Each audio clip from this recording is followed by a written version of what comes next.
ये दुनिया इतनी बड़ी नहीं है सरजू कि छोटे को छुपा सके। उसे वापस लाना ही होगा। आपने मेरे भाई महावीर को वापस लाने की बात नहीं की थी ठाकुर। सरजू, आप ही का बनाया हुआ कानून है ठाकुर। हमें कोई छोड़ के चला जाए तो वो गद्दार है, और हमारे यहाँ गद्दार की सिर्फ एक सजा है, और वो है मौत। आप ठाकुर चाहे तो अपने भाई को बचाने के लिए कानून बदल भी सकते हैं।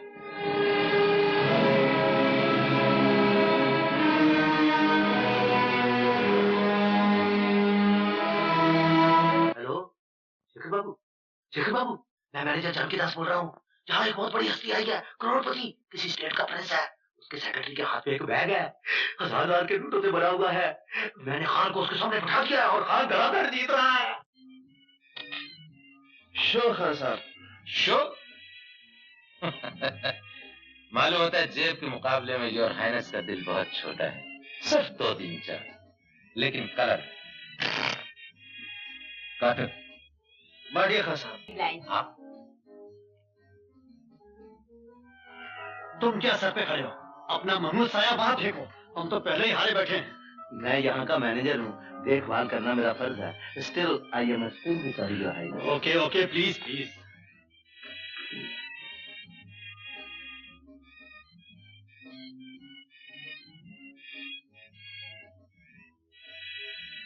आप लोग खेलिए। योर हाइनेस, 2 चक्के थे, ये हमने क्या किया?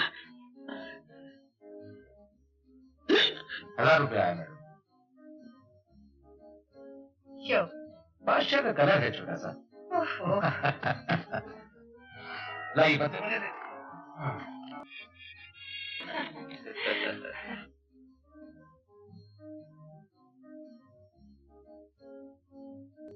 हम चलेंगे शंकर। चलिए योर हाइनेस। इतना भी क्या जल्दी है राजा साहब, बैठोगे? एक गेम और, लास्ट फॉर योर हेल्प। चलिए।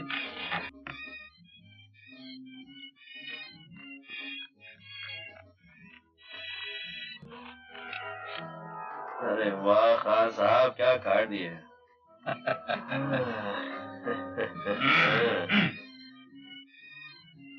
एक 2000 की चाल। जय बजरंग बली, वही ये कुछ बात थी। अपनी एक 2000 की चाल। 2000 की अपनी भी आई।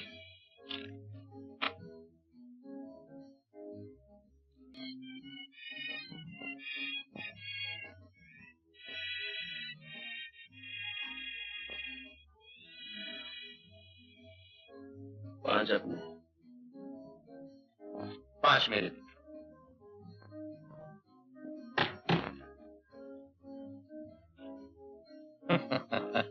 मालूम होता है योर हाइनेस बहुत मजबूत है। खैर कोई बात, 5 मेरे। योर हाइनेस, और निकालूं? नहीं, रहने दो शंकर। साहब तो चलने पर तुले हुए हैं और हमारे पास वक्त कम है। अभी शो करवा लेते हैं। शो खान साहब। शो? ये गेम आप हार गए योर हाइनेस।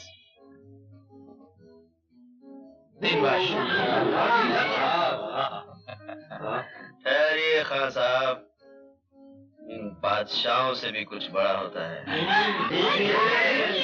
चलो शंकर। जय शिव शंकर। आप इस तरह जीत कर नहीं जा सकते। तो फिर किस तरह जा सकते हैं? आपको हमारे साथ फिर से खेलना होगा। बड़े घटिया किस्म के खिलाड़ी हैं खान साहब आप, आकर रोते हैं। ठहरिए।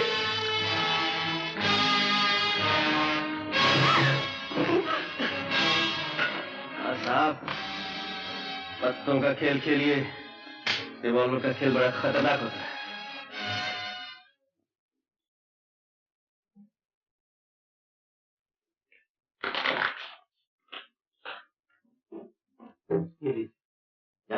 हाँ जी। चावलों में मिलाने के लिए सफेद पत्थर कट के तैयार हो गया? जी हो गया। और तेल की पोजीशन क्या है? जी 2 टन है। 1/4 टन मोबिल ऑयल मिला दो। जी 1 टन क्यों ना मिला दूं? आदमी समझदार। जानकी दास हूँ ना। यस, मैं बोल रहा हूँ। क्या खबर है? क्या पक्की बात है? यानी गीदड़ की जब मौत आती है तो वो शहर की तरफ भागता है। नहीं नहीं, तुम फिक्र मत करो, मैं देख लूंगा। शेखर, शेखर का वो जरा बिजी है। आजकल वो ज्यादा ही बिजी रहने लगा है। उस दिन पार्टी में आशा और शंकर के साथ जो आदमी था वही रंजीत है। मेरा शक ठीक निकला। शंकर का घर तो मुझे मालूम है, वो वहीं होगा। मैं अभी दोनों को पकड़ के लाता। रंजीत सिंह इतनी आसानी से पकड़ाई नहीं देगा। आप फिक्र मत कीजिए, ये अगर ये कोई काम मुश्किल नहीं। ठीक है।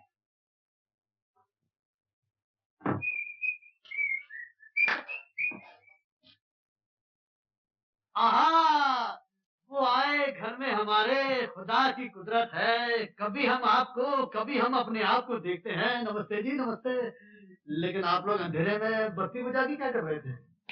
बहुत इंतजार करवाई, अकेले कैसे आए? कहाँ है वो तुम्हारा दोस्त? दोस्त? कौन सा दोस्त? वही दोस्त जो रात को तुम्हारे साथ पार्टी में था। पार्टी? रात को? वो तो घर चला गया होगा। उसका नाम क्या है? नाम? नाम तो मैंने पूछा ही नहीं। क्या उसका नाम रंजीत है? रंजीत? नहीं नहीं, उसका नाम विश्वजीत है। हीरा, ये ऐसे नहीं मानेगा।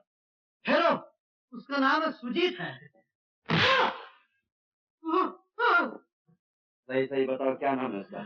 उसका नाम अमरजीत है।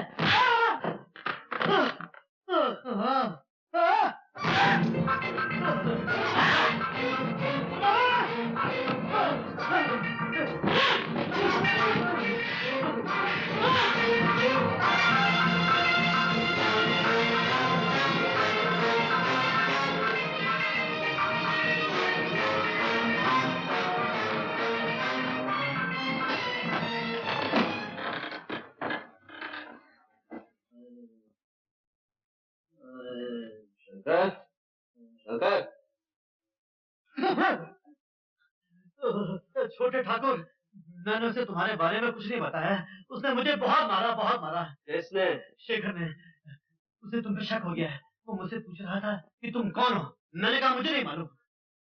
उसकी ये मजाल। रंजीत, आशा, यहीं ठहरो, मैं उसे बताता हूँ मैं कौन हूँ।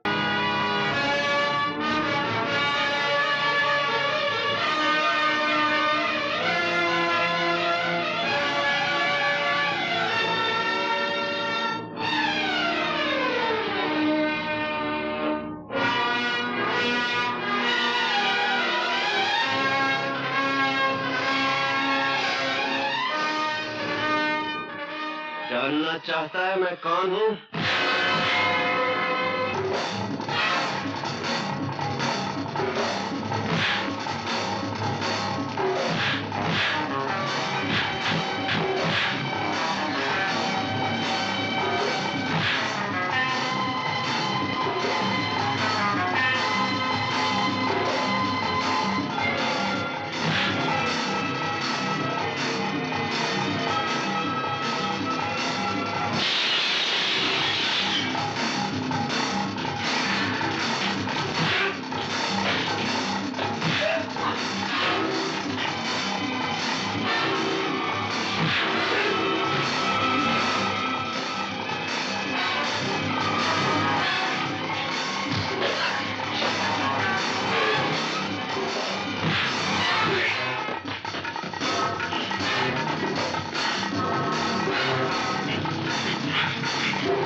क्या हुआ जान साहब?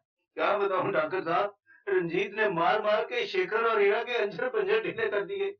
मार तो उन दोनों को पड़ी, और मैं सच कहता हूँ दर्द मेरे जिस्म में हो रहा है। रंजीत सिंह का कुछ इलाज करना ही पड़ेगा।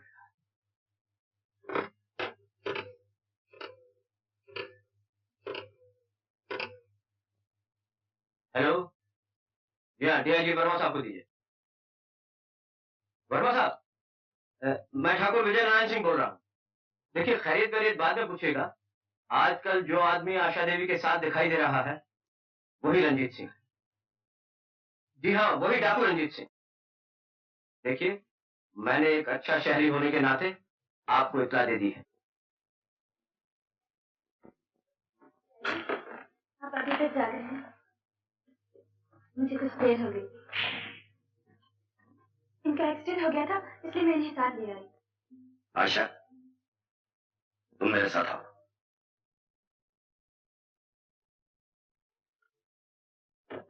आशा, इसे फौरन यहाँ से निकालो। आंदा कभी इससे मिलने की कोशिश न बात करो। क्या है डैडी? ये आदमी कुमार वगैरह कुछ नहीं है। मशहूर डाकू रंजीत सिंह, और इसकी गिरफ्तारी पर 50,000 रुपए का इनाम है। ये मैं जानती हूँ डैडी। क्या ये जानते हुए भी तुमने उससे मेलजोल बढ़ाया, उससे यहाँ लाने की हिम्मत की? इसलिए कि वो कभी डाकू था, अब नहीं। डाकू कभी नहीं बदल सकता, और अगर बदल भी गया तो इससे हमें क्या वास्ता है? वास्ता है डैडी। अगर यही डाकू वक्त पर साथ नहीं देता तो इस घर की इज्जत खाक में मिल चुकी होती, और हम दुनिया को मुंह दिखाने लायक नहीं रहते। ये क्यों नहीं सोचती कि अगर दुनिया को ये मालूम हो गया कि राय बहादुर शिव नारायण सिन्हा की बेटी एक गुनहगार मुजरिम डाकू का साथ दे रही, तो क्या हम दुनिया को मुंह दिखाने के लायक पाए?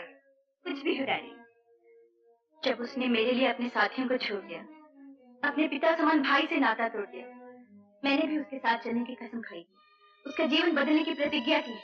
आशा, मैं अपना गलत रास्ता अख्तियार नहीं करने दूंगा, और ना ही उससे मिलने दूंगा। उसके लिए सिर्फ दो ही ठिकाने हैं, जेल की कुर्सी या फांसी का फंदा। मैं अभी उसे वहां तक पहुंचाए देता। नहीं डैडी, मैं आपको फोन नहीं करने दूंगी।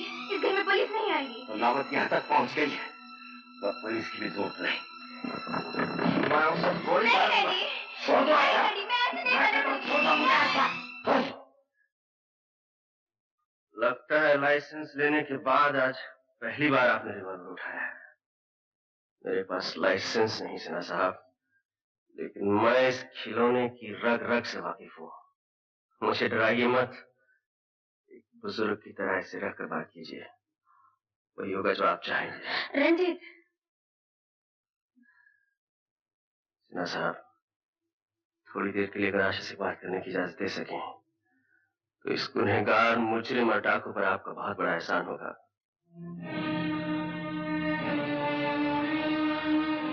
मेरा यकीन कीजिए सिन्हा साहब, इस घर की इज्जत मुझे अपने वचन से ज्यादा प्यारी है।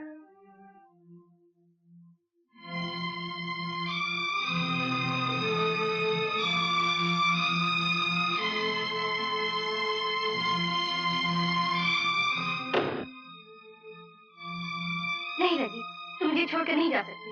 जाना तो मैं भी नहीं चाहता आशा, लेकिन वो सब हमेशा तो नहीं होता जो हम चाहते हैं।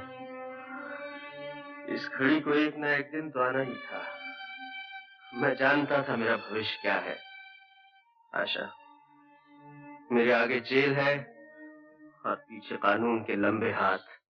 कानून की नजरों में तुम गुनहगार, मुजरिम और डाकू हो सकते हो, लेकिन मैं जानती हूँ मेरा रंजीत इंसान नहीं, एक देवता है।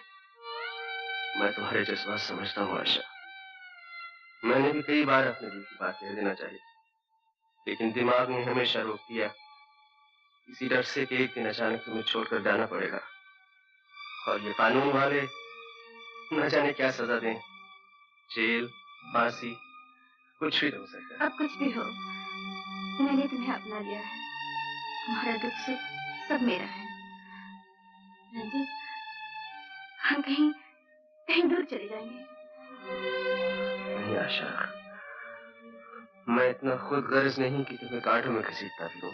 रंजीत, समझते क्यों नहीं? मैं तुम्हारे बगैर जी नहीं सकती। तुम्हें मेरे बगैर जीना पड़ेगा आशा, और तुम मेरे बगैर जियोगी। नहीं रंजीत, मैं तुम्हें नहीं जाने दूंगी। आस्था, मुझे समझने की कोशिश करो। बाहर पिताजी तुम्हारा इंतजार कर रहे हैं। मेरा यहाँ से चला जाना ही ठीक है, इसी में हम सबकी भलाई।